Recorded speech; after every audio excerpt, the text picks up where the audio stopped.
Hello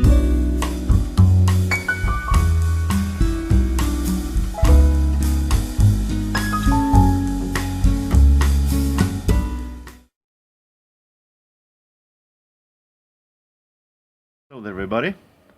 I thought I was going to do a little special video here from the balcony.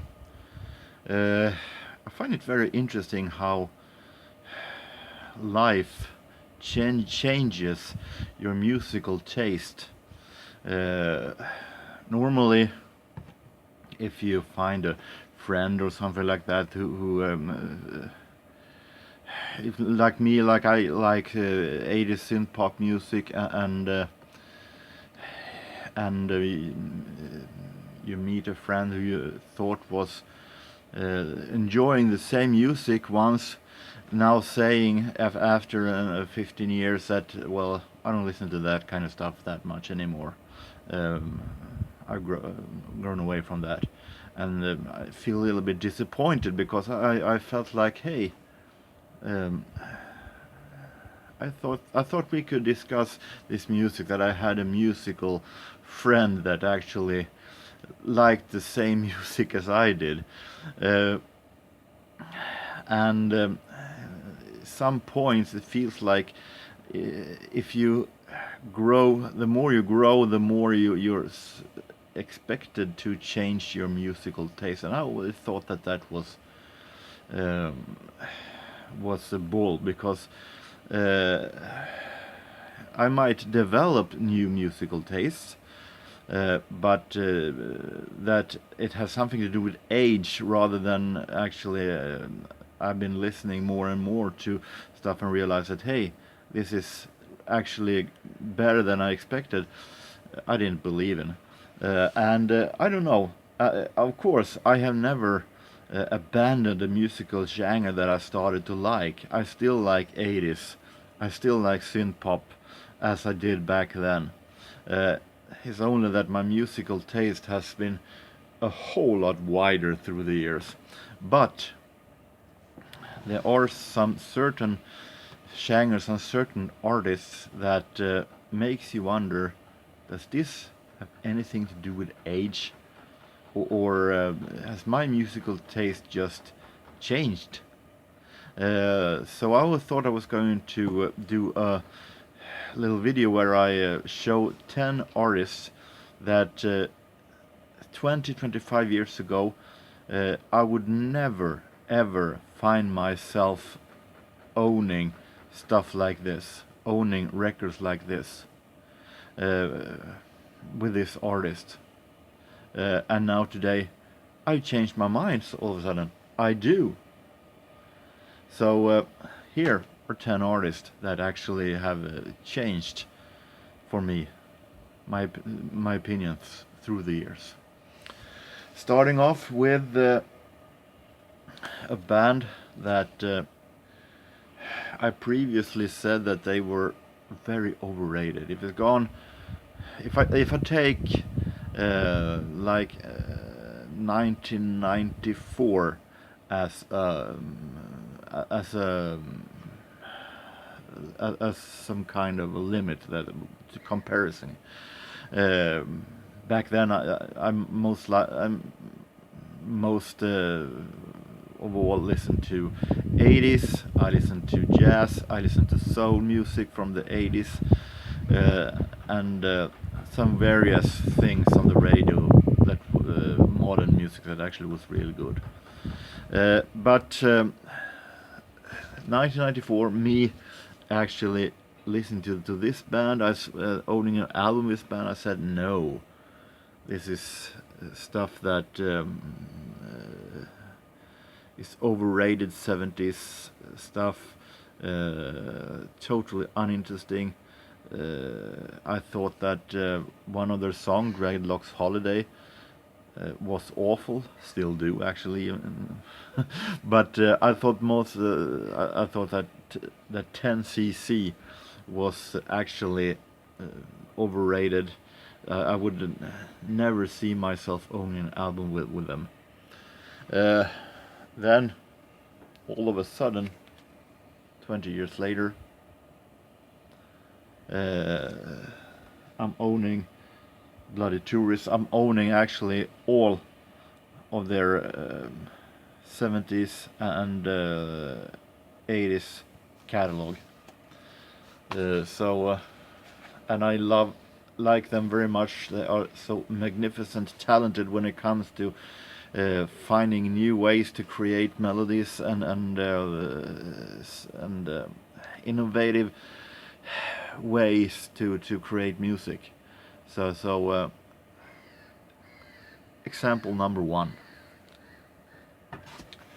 Example number 2 is a little bit more, is a little tougher, because I liked this artist 80s stuff pretty much.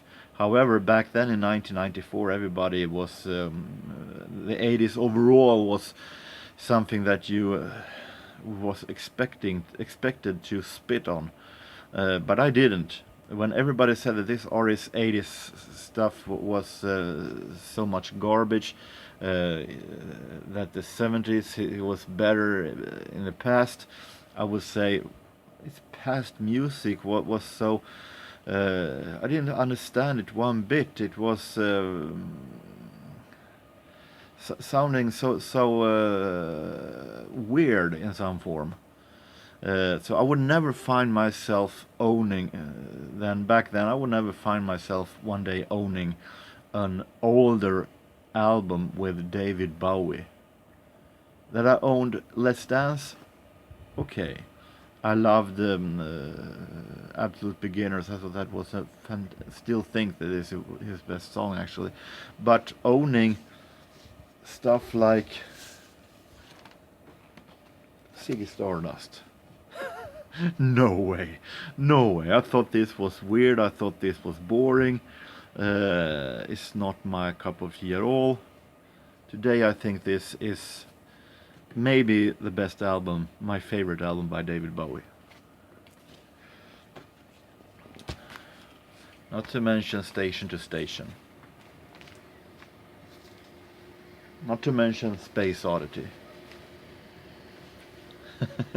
If I would go back 25 years and show this to me back in 1994 and saying, hey, I will own this in 2019, I would actually throw myself back and say, I don't want to be older. Today it is a fact. I love them. I love Bowie from the 70s as much as I do with the 80s. Another example is a band that I liked some songs here and there, and definitely most of all from the breakthrough period. I liked Losing My Religion, Shiny Happy People. I liked Drive, even though it is a horrible video. But after Automatic for the People, my interest for REM stopped. Until 2001, an Invitation of Life, that I thought was among the best things they have done in ages. But I never stopped. Stopped, and actually thought to myself, give REM a chance. When Monster came in 1994, my example year, I thought this album was horrible. I thought What's the Frequency, Kenneth was a boring and horrible rock song. Back then when I wasn't into rock hardly at all. And then the other singles, Bang and Blame, Crush with the Eyeliner, I thought they were uninteresting. I would never find myself owning REM's Monster. Another example, Up, from '98. Day Sleeper, I thought that totally went in here and out here, and I didn't even remember the song actually when it played on radio afterwards. I own them today. I'm not going to say that I think Monster is their absolute best song, best album. It is a far better album than I actually thought it would be back then. I think Up is a real relaxing, fantastic song. I still remember when I listened to it. I think it was 1 year ago. I was sitting at Subway, eating a Subway sandwich, and outside, and it was grey, and I had this one in my then portable CD player, and I couldn't get enough of it because it was so relaxing and beautiful. So and with that, I have continued buying more and more of R.E.M's later stuff. You might say, hey, what about the stuff before Losing My Religion? A little hard to find, actually. So I haven't found them yet, but I will pick them up also when I find it. So R.E.M. today, I really like them. Going to take one Swedish example.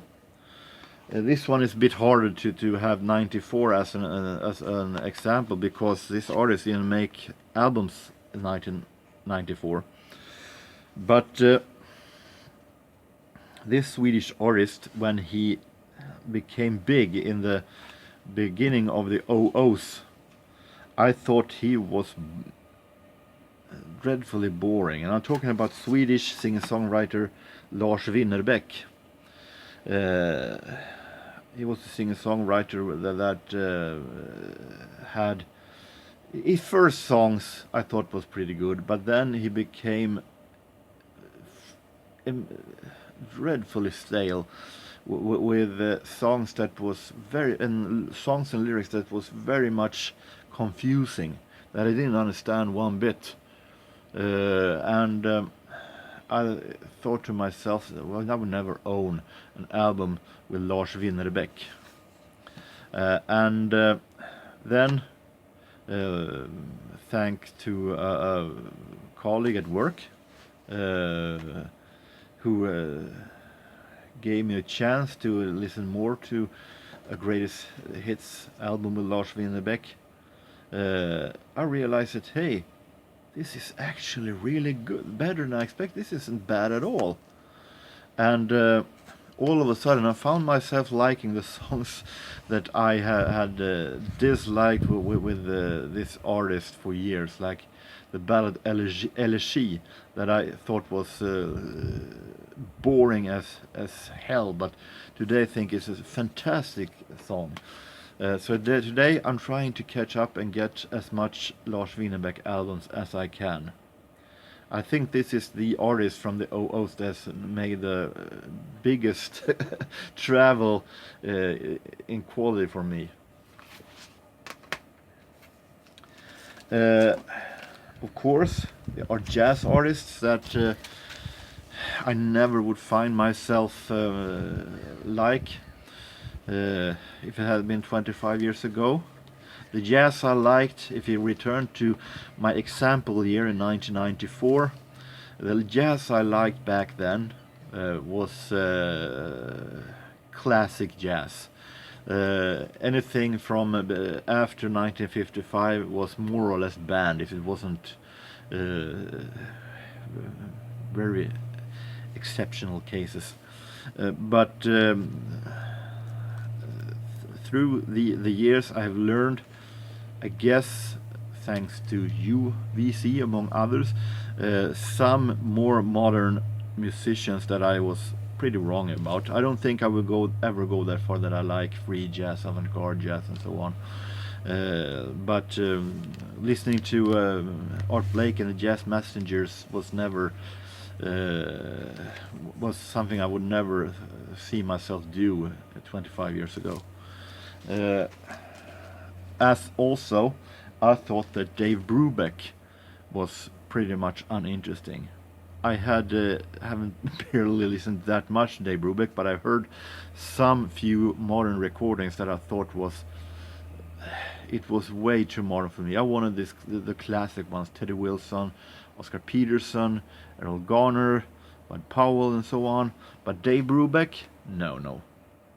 But I gave myself a thought, and I sat down and listened a little more closely to Dave Brubeck, realizing that his style sounded a lot like my favorite pianist, Lenny Tristano, and I realized that this was actually a lot better than I expected. And today I actually enjoy Dave Brubeck, trying to buy as much as I can with him, especially his album alongside with Paul Desmond.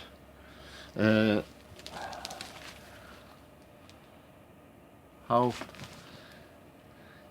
strange life can be sometimes. And another jazz artist that we don't have to go 25 years back, even though we can also, only need to go 5 years back to say that I would actually start to enjoy Stan Kenton. I would say, you're nuts, you're crazy. I thought Stan Kenton was a bit too experimental from time to time, and I thought that the arrangement, the sound was horrible. When it came to big band, I preferred Benny Goodman, I preferred Artie Shaw, the Dorseys and so on. But Stan Kenton, never. Then, when I actually was going through with the web shop Ginza and saw that they actually sold this double CD collection for only $1 new, I actually thought, why not? Let's test and see how much my musical taste has changed through the years. And I bought it and I thought it was fantastic. Today I think it's fantastic arrangement, and I enjoy when he goes outside of the frames from time to time, and still goes back to traditional jazz, and I think it's great. I'm going to start buying a whole lot more Stan Kenton. 1994, when this artist was having one of the biggest years, when this album actually came out, the Prodigy's Music for the Jilted Generation, I thought that this was actually horrible. I thought the dance music overall back then was real bad. The Euro disco I hated back then. It took me a year until that changed. But Prodigy, even after I started to enjoy the big beat, breakbeat music 4 years later, I still thought that Prodigy was pretty bad. Maybe I could enjoy Firestarter, but that was it. I thought that No Good Start to Dance was real just noisy. I thought there was too much noise, too little melodies. I didn't enjoy it one bit. Today, trying to collect Prodigy albums. Fat of the Land, Music for Jilted Generation, a really great album that I never would enjoy back then.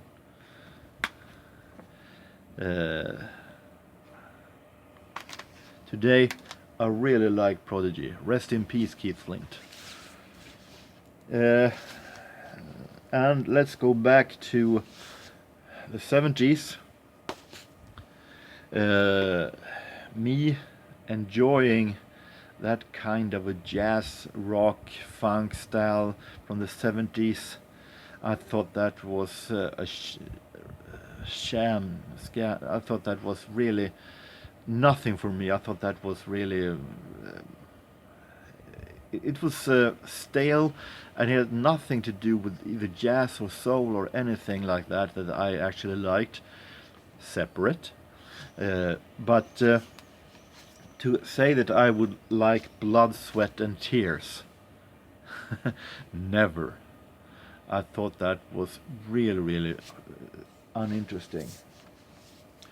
But one thing led to another. Today I have a lot of Blood, Sweat and Tears album, and I like every one of them. Those I've heard. Anyway, I have some that I haven't been listening to yet. New City, a fantastic album. No Sweat, also a really, really great album that also contains Swedish Jojje Wadenius. Real great.